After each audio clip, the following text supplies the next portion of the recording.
అందరికీ నమస్కారము. ఇంకా ఈ సొరకాయ అయితే కొంచెం కట్ చేసేసుకొని సొరకాయ దోశలు ఎలా చేయాలో చూసేద్దాము.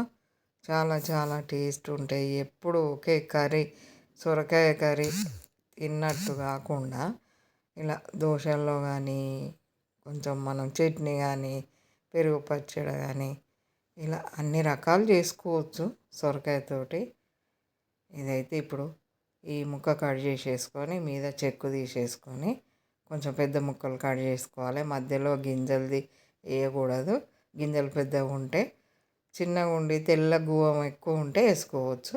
గింజలది తీసేసి ఇంకా ఈ పొట్టు కూడా ఏం వేస్ట్ కాదు. చెక్కు తీసిందంతా మంచిగా దీంట్లోకే పచ్చడి కూడా చేసేసాము. దోశల్లోకి 2 పచ్చిమిర్చి, జీలకర్ర, ఎల్లిపాయ, ఒక చింతపండు రవ్వ, ఇంకా పచ్చిమిర్చి ఈ సొరకాయ పొట్టు కొంచెం అటు ఇటు వేంపేసి తిప్పుకున్నామంటే టేస్టీ పచ్చడి కూడా రెడీ అయిపోతుంది దోశలలోకి. ఎంత ఫాస్ట్గా అయిపోతుందో పచ్చడి అయితే పెద్ద పనే ఉండదు.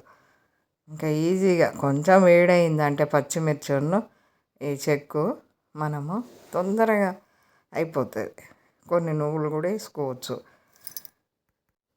సమ్మర్ వచ్చిందంటే ఇలా సొరకాయ కానీ కీర దోశ, మామూలు కూర దోశ ఎంత ఎక్కువ వాడితే అంత నీరు శాతం ఉంటుంది కాబట్టి సమ్మర్లో మంచిగా గడిచిపోతుంది.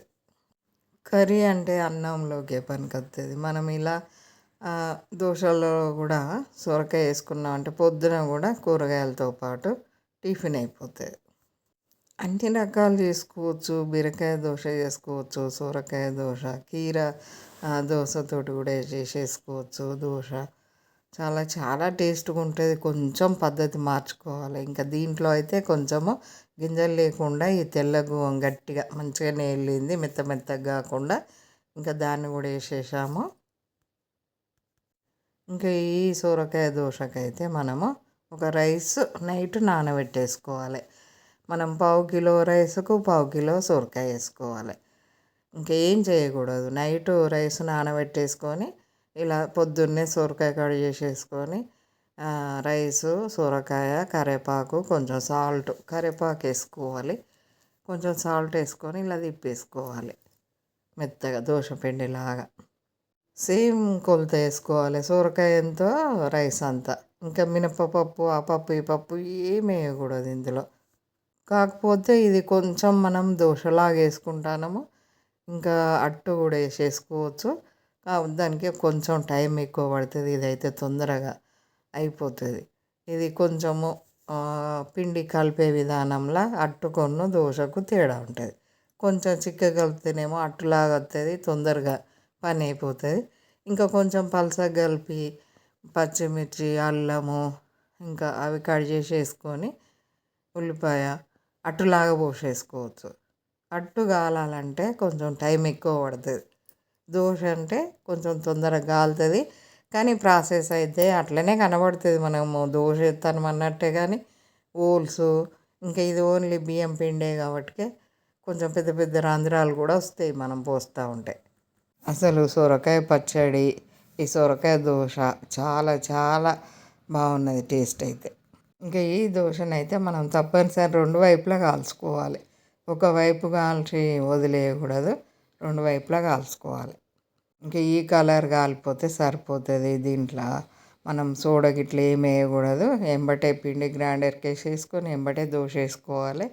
ఇంకా మనం పిండి నైట్ వేసుకొని పొద్దున కూడా అవసరం ఉండదు. రైసే నైట్ నానబెట్టుకొని పొద్దున వేసేసుకోవాలి. ఇది కొంచెం మనము కరకర అనేటట్టు కాల్చుకోవాలంటే అలా కాల్చుకోవచ్చు, లేకుంటే కొంచెం మెత్తగా కాల్చుకోవాలంటే మెత్తగా కాల్చుకోవచ్చు. కాకపోతే కాలవడం మటుకు 2 వైపులా కాల్చుకోవాలి. నెయ్యి ఉంటే నెయ్యి వేసుకోవచ్చు, నూనె ఉంటే నూనె వేసుకోవచ్చు. అసలు ఈ దోశ కాలుతూ ఉంటే ఎంత మంచి స్మెల్ వస్తూ ఉన్నదో.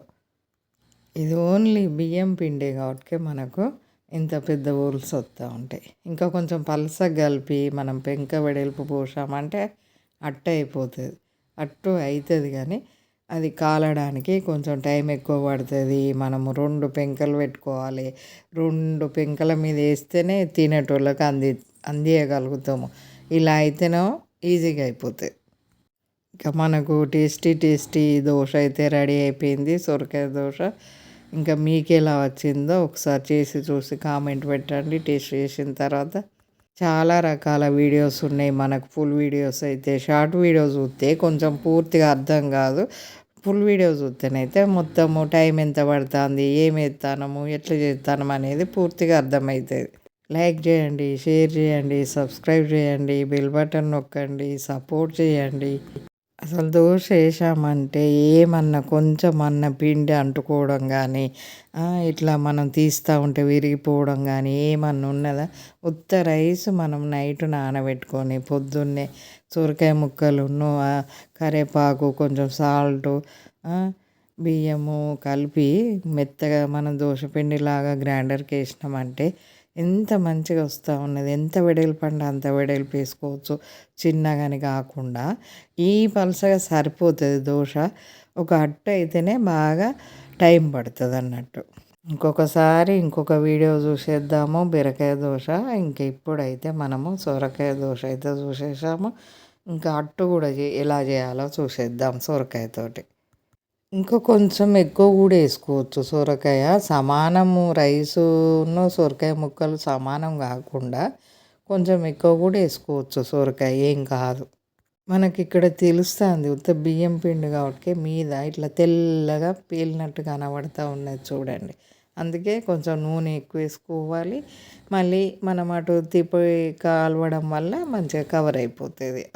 అట్లా ఏం కనబడదు, మంచిగా టేస్ట్ బాగుంటుంది. రెండు వైపులా కాల్చుకోవాలి.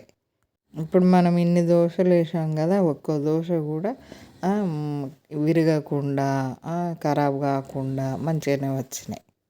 అంటుకుంటుంది పెంకకు అనే ముచ్చటే ఉండదు. మంచిగా లేస్తూ ఉంటుంది పెంక నుంచి, మంచిగా వదిలేస్తూ ఉంటుంది దోశ. ఎంత బాగున్నది చూడండి, హోల్స్.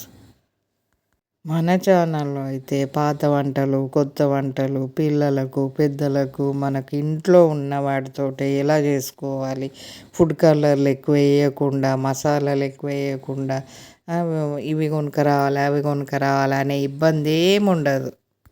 ఈ అట్టులో మనము కొత్తిమీర ఎక్కువ వేసుకొని కూడా ఇలా చేసుకోవచ్చు. టేస్ట్ బాగుంటుంది. ఉల్లిపాయ, కొత్తిమీర, పచ్చిమిర్చి